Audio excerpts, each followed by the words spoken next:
in in the caption that it says when dealing with "oh really." Well, what does that mean? What do I want to mention about that? You might have heard me say in the past that there are a lot of times when we make a decision that we're going to do something different, or that we're going to add to what we've been doing to kind of alter it over time, or sometimes just flash, I'm going to do this now. There's so many different ways I could describe that. They're kind of all flooding in and getting scrambled in my head. You know, that happens. But there are many times where we make a declaration, an exclamation. I am going to do this differently. And you're all enthusiastic. You've got everything lined up to go and do it. And you're feeling really good. And all of a sudden you get this, oh, really? What do you do? And if you don't understand what an oh, really is, it's typically the exact opposite, or that one thing that you've been moving away from. The oh, reallys. I'm going to do this differently. Yeah? I'm going to think about this differently. Yeah? This isn't going to bother me anymore. Yeah? Oh, really? It's cute. But it's very real. It is very real. And when we get into those times where we are so positive about ourselves, and then all of a sudden, boom. But we get into those moments where we are just so positive, and then all of a sudden something just kind of throws us off that we didn't see coming. But it's exactly like what we were trying to move away from. Like, take this week for me, for example. You know, on Phoenix Talks on Wednesday, talked with Diane at length about not taking things personally. Okay. Don't want to do that. Not going to do that. Going to work on that. Oh, really? Still going to take things personally. Because it's just something that happens. We can't get away from it. We have an opinion. We have our own beliefs. We have the way that we view the world. We have the way that we view ourselves through the world. In and out. And when something doesn't exactly go our way, we take it personally. We try not to. We don't want to. But we do. I did. Silly things. What do you do in those moments when you're thrown that curveball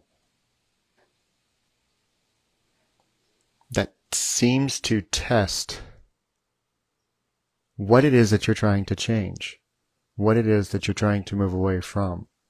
I mean, you hear me talk about shadow work. You hear me mention the dark night of the soul, and where everybody is trying to, maybe not everybody, but there are many who are facing themselves. And it's almost like the universe just throws out these tests of, yeah? You ready? Let's see. And we can take it personally that, you know, I'm doing my best to move on and not be this way. And this keeps happening. Ladies and gentlemen, my friends, my loved ones, this is called life. And we can't get away from it. But we can give ourselves the permission and the grace to not let it affect us as deeply. It's not easy. The talk about it, the methods, techniques, affirmations, mottos, putting out vibes, raising your frequency, all of this is easy talk. It truly is. It's easy talk. putting it into action, maintaining consistency, that's the difficult part. And that's where a lot of people are like, well, it's just, I've tried. I'm not going to do this anymore. I can't. It's just easier to be how I've been than it is to try and be better. And a lot of people just give up. They want to enjoy life. They want to enjoy who they are. You want to enjoy who you are. You want to enjoy life and everything that it has to offer. So when you get thrown these oh reallys, if you need to, call a friend. One that you trust. Because sometimes you just need that external support. I know that there are many times that I'll say that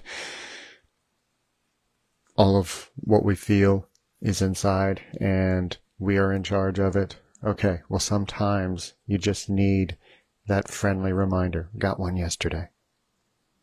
Hey, I noticed that you're feeling a little off. You okay? I don't know about anybody else, but when somebody asks me that question because they're feeling it that strongly and they don't know exactly what's going on, yeah. Like, oh God. And a lot of times I'll feel, oh, aren't you glad you asked? Even if they don't. Because it's just like, blah. And there are a lot of times that because of my own empathies, I'll pick up what's going on around me. And because it looks like, smells like, feels like, you've heard me say that hundreds of times. It's like, okay, this is mine. No, it's not. It's not as bad as you think. We can spiral out so easily. Why is that? And I'm just going to segue right into the reading because it ties in. Because soul retrieval.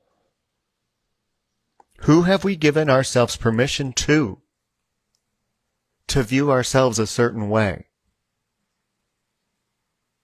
What have we taken inside that alters our ability to like ourselves, to feel like we're enough, to not feel like we have to completely please everybody all around us all the time? That we're not allowed to please ourselves. We're not allowed to think highly of ourselves. We're not allowed to feel good about ourselves. Who did we give that permission away to? Now, let me say this. In the long run, it don't matter. It doesn't matter who. All that matters is that you realize that this is something that you allowed yourself, you agreed to give away. And that there are so many times where if you don't act, or you feel like you don't act a certain way and you don't respond a certain way to somebody, you don't do something the way that they want it to be done, and this is all a perception in your head. I mean, there are times that you know exactly that you're not doing what you have agreed to do. There's a difference. Like if you've agreed to do a particular job and you're not doing that job, well, it's not the other person's fault if you're not holding up your end of the agreement. That's not what I'm talking about. Rarely will I ever be talking about that. But when you are constantly trying to please somebody else by acting a certain way that isn't in your own integrity, you're giving yourself away. Time to call yourself back in. Time to reclaim, regroup. And remember who you are. And if you don't remember who you are, guess what? You can create who you are that aligns with you and your beliefs. And there's always messages around you. The crow's a messenger. And there's always subtle hints, like the oh reallys. You said that you worked on something. Now here's another level of the oh really, where there's that little hum inside when you go to make a decision of doing something differently. There's that little hum of disbelief that you can, where you don't fully believe in yourself. So these little messengers come in and give you reason to believe in yourself, give you opportunities to rise above what you're going through. I love that there's a thunderstorm in the background. I don't know if you can hear it or not, but I love rainstorms. They're almost like messengers. One of the other things that Crow wants to tell you is walk your talk, speak your truth, live your integrity, live your authenticity, be you without apology. Even if somebody comes up and tries to mess with that. Another aspect of Crow is the dark magic that so many people are afraid of. Well, that's an illusion, and that's one thing that it's speaking of. Don't seduce yourself with illusion that things are a certain way when they're not. So all of that is leading you to go within, discover who you are, relearn who you can become. If things on the outside world have been crowed and there's too much illusion, that's when it's time to regroup. That's when it's time to take a step back, look at the world and say, okay, am I fitting in the way that I'm supposed to be fitting in? For me, not for them. We all want to make people around us happy. There's no doubt about that. We want to be liked. It's a selfish human trait to want to be liked. There's nothing wrong with that if you don't live by it. There's also the aspect of always having to be right. Oh, sweethearts, let that go. There's another group that I'm in that the owner of the group has to, on a daily basis, protect against people that are creating squabbles in the comments because they're taking the information personally and deciding that instead of responding authentically and compassionately, to respond with deflection, shame. That's not acting in who they are. That's deflecting who they are afraid to become. So when you have all of this coming at you, it's take a step back. Just take a step back. You don't have to respond in that moment. You don't have to take it personally in that moment. You don't have to attack back like you're going to want to and have in the past. Well, you made me feel this way. No, the words made you feel that way because that's how your thoughts decided to perceive them. Then those thoughts created a feeling, an emotion, and an experience that you had.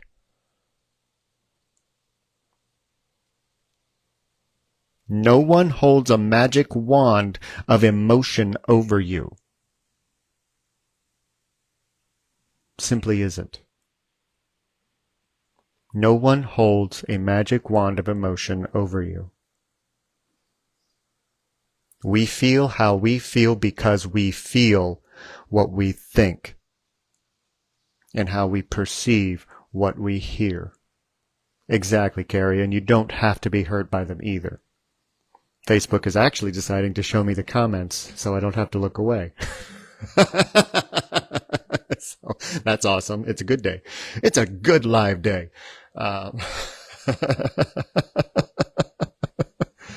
Probably because I put my virtual foot down and said, I'm going to watch on my phone if I have to. But that's reclamation. That's not taking no. And it wasn't with hatred. It was, okay, this is another option that I have. And when we look at other options that we have on how we can choose to respond, instead of just reacting, I mean, I suddenly got this image of, something being said to someone that it upset them, angered them, caused rage, caused a reaction, and they're hearing me say this, and they just cross their arms and they start tapping their toes. Like, you're asking me to what?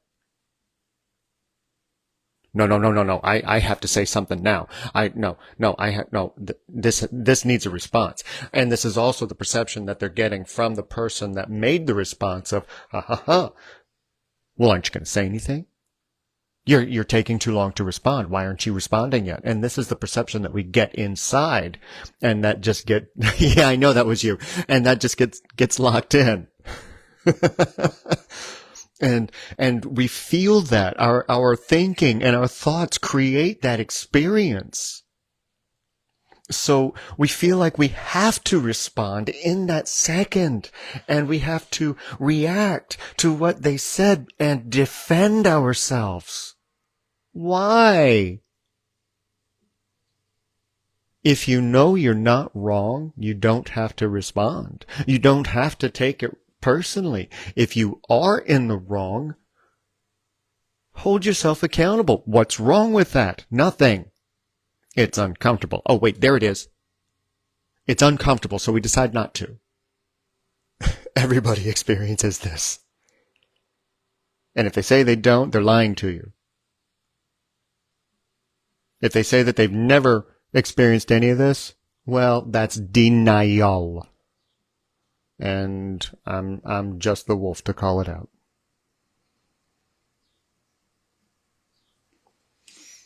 But I digress.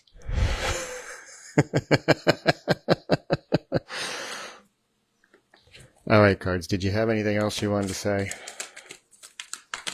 Yes, I'm asking because I hear them. I'm going a little bit longer today, but that's all right. Oh, we got one. What do we got? This is a popular card this week. Lightning. And I love that this card came up while we have a thunderstorm going on outside. I love that. It's a reminder. It takes a certain and specific set of conditions for lightning to occur. It takes a certain and specific set of conditions for you to leave the dark night of the soul, to be done with shadow work. It takes a specific and certain set of mindsets and practices and releases in order for this to happen.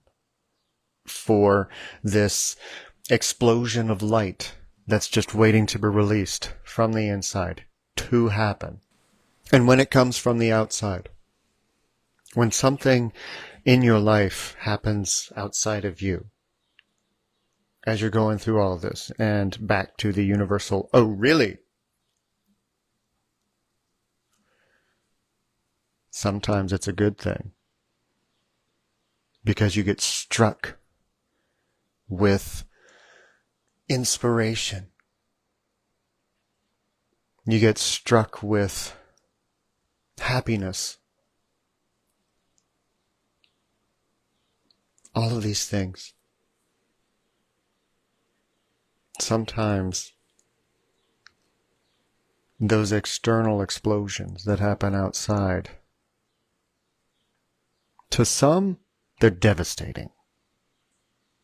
To others, freeing.